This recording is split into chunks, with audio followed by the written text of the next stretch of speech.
ನಿಮ್ಮ ಸರ್ಕಾರದ ಕೃಷಿ ಇಲಾಖೆ ಅಧಿಕಾರಿಗಳು ಕೊಟ್ಟಿರ್ತಕ್ಕಂಥ ಅಂಕಿಅಂಶದ ಪ್ರಕಾರ ಏನು ನೀವು ಅಧಿಕಾರಕ್ಕೆ ಬಂದ ಮೇಲೆ 2023-24ರಲ್ಲಿ 4-25 ಸಾಲಿನಲ್ಲಿ 1178 ರೈತರು ಆತ್ಮಹತ್ಯೆ ಮಾಡ್ಕೊಂಡಿದ್ದಾರೆ. ಯಾರು ವಿಚಾರ ಮಾಡಿಲ್ಲ, ಗೊತ್ತಿರಲ್ಲ ಕೆಲವು. ಅದಕ್ಕೋಸ್ಕರ ನಾವು ಹಳ್ಳಿಗಳಲ್ಲಿ ಸಂಘಟಿತರಾಗುವ ಸಂದರ್ಭದಲ್ಲಿ ರೈತರಿಗೆ ಮನವರಿಕೆ ಮಾಡಬೇಕು.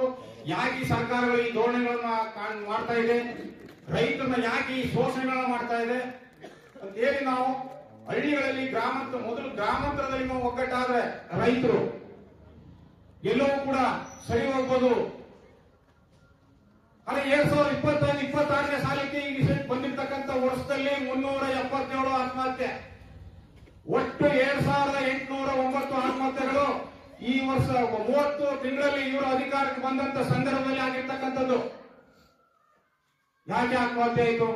ಸರಿಯಾದ ರೀತಿಯಲ್ಲಿ ನೀವು ವೈಜ್ಞಾನಿಕ ಬೆಲೆ ಕೊಡ್ತಾ ಇಲ್ಲ, ನೀರಾವರಿಗಳಿಗೆ ಆದ್ಯತೆ ಕೊಡ್ತಾ ಇಲ್ಲ, ಸಬ್ಸಿಡಿಗಳನ್ನೀಗ ಸಂಪೂರ್ಣವಾಗಿ ನಾಶ ಮಾಡಿ ಕಿತ್ತಾಕಿದ್ರಿ, ಬೆಳೆ ವಿಮೆ ಇಲ್ಲ, ಫಸಲು ನಷ್ಟ ಆದ್ರೆ ಬೆಳೆ ವಿಮೆ ಕೊಡಬೇಕು ಸರ್ಕಾರ, ಬೆಳೆ ವಿಮೆ ಇಲ್ಲ, ಅದಕ್ಕೊಂದು ಮಾನದಂಡ ಇಲ್ಲ. ಮತ್ತೆ ಮೊದಲನೇದಾಗಿ ಕಬ್ಬು ಬೆಳೆಗಾರ ವಿಚಾರದಲ್ಲಿ ಇಡೀ ರಾಜ್ಯಾದ್ಯಂತ ಕತ್ತು ಉರಿತಿದ್ರು ಕೂಡ ರಾಜ್ಯ ಸರ್ಕಾರ ಯಾವುದೇ ಕಾರಣಕ್ಕೂ ಕರೆಯಂಗಿಲ್ಲ. ಒಂದು ಉತ್ತರ ಕರ್ನಾಟಕ, ಒಂದು ದಕ್ಷಿಣ ಕರ್ನಾಟಕ ಅಂತೇಳಿ ವಿಭಜನೆ ಮಾಡ್ಕೊಂಡು ನೀವು ಆಡಳಿತವನ್ನ ಮಾಡ್ತಾ ಇದ್ರಿ. ಇದಾಗಬಾರ್ದು. ದಕ್ಷಿಣ ಕರ್ನಾಟಕದ 16 ಕಾರ್ಖಾನೆಗಳ ಮಾಲೀಕರನ್ನ ನೀವು ಕರೆದು ಸಭೆಯನ್ನ ಮಾಡಿಲ್ಲ ಇಲ್ಲಿವರೆಗೂ. ಅಂತೇಳಿ ನಾವು ಚಿಂತನೆಯನ್ನು ಮಾಡಬೇಕಾಗಿದೆ ಬಂಧುಗಳು.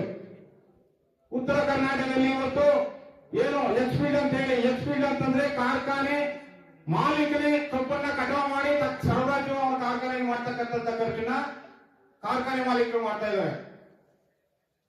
ಅದೇ ದಕ್ಷಿಣ ಕರ್ನಾಟಕ ಅಂದ್ರೆ ಎಕ್ಸ್ಟೇಟ್ ಅಂತ ಹೇಳಿ, ಎಕ್ಸ್ಟೇಟ್ ಅಂತಂದ್ರೆ ರೈತನೇ ಹೊಲದಲ್ಲಿ ಕಬ್ಬನ್ನ ಕಟಾವು ಮಾಡಿ ಅವರ ಕಾರ್ಖಾನೆಗೆ ಸಾಗಿಸ್ತಕ್ಕಂಥದ್ದು ಎಕ್ಸ್ಟೇಟ್ ಅಂತ ಹೇಳಿ.